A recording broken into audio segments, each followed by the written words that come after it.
Après le passage, après l'ouragan Irma, l'opposition a demandé tout ce week-end la mise en place d'une commission d'enquête parlementaire.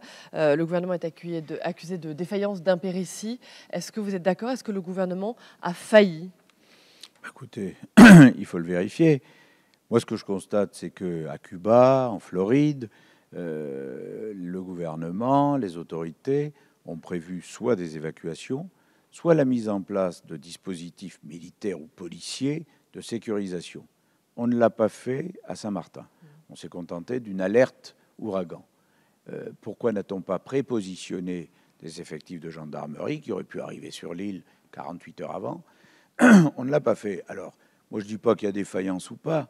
Il faut le vérifier. Ce que je constate, c'est que les responsables locaux, municipaux et politiques ont dénoncé eux-mêmes le fait qu'ils n'avaient aucune info, qu'il n'y avait aucun lien avec la préfecture, qu'on n'a pas vu d'autorité de l'État sur l'île pendant 24 heures. Alors, il y a bien eu un problème. Je veux dire, pendant des heures, les heures les pires, on affirme localement qu'il n'y avait aucune autorité nulle part. Au moment où nous parlons, il y a aujourd'hui un peu plus de 1000 agents de Oui, l'État sur place. bien sûr, 1000 agents. bien sûr. Édouard Philippe, Mais le après Premier coup, ministre, a parlé ce matin de polémique ridicule, polémique pathétique. quand on est en tort, on est en difficulté. Moi, je ne dis pas que le gouvernement a failli ou pas. Je dis qu'il y a forcément, au moins, j'imagine, une enquête administrative pour savoir ce qui s'est passé. Quand on apprend que, visiblement, l'équipe de la préfecture était dans une espèce de bunker totalement isolé, sans même moyen de communication avec le reste de l'île, il y a une responsabilité de l'État. Donc, qu'il y ait au moins une enquête administrative. Si l'enquête administrative dit non, tout va bien, tout est merveilleux, on verra bien. Mais moi, je pense qu'effectivement, la vision qu'ont eu les responsables locaux, je ne dis pas les politiques nationaux, de dire on a été assez laissé seul, il n'y a pas eu de prépositionnement de forces de sécurité, d'où les pillages d'ailleurs. Est-ce que selon vous, on aurait dû évacuer les populations?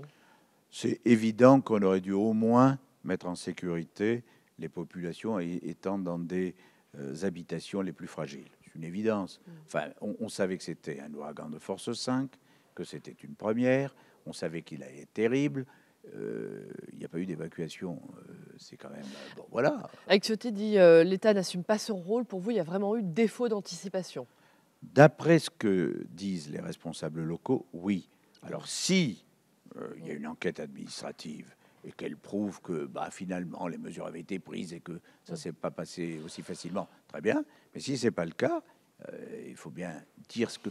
C'est même pas tellement d'ailleurs pour critiquer ou attaquer le gouvernement. C'est pour se dire, au moins, tirons expérience de ce qui vient de se passer et que cela ne se reproduise plus comme ça. Annick Girardin, la ministre, dit choisir d'abord, avant tout, elle ne s'en cache pas, le secours avant la sécurité. C'est une erreur? Le secours avant la sécurité, je ne sais pas ce que ça veut dire. Il eût mieux valu la sécurité pour éviter les secours.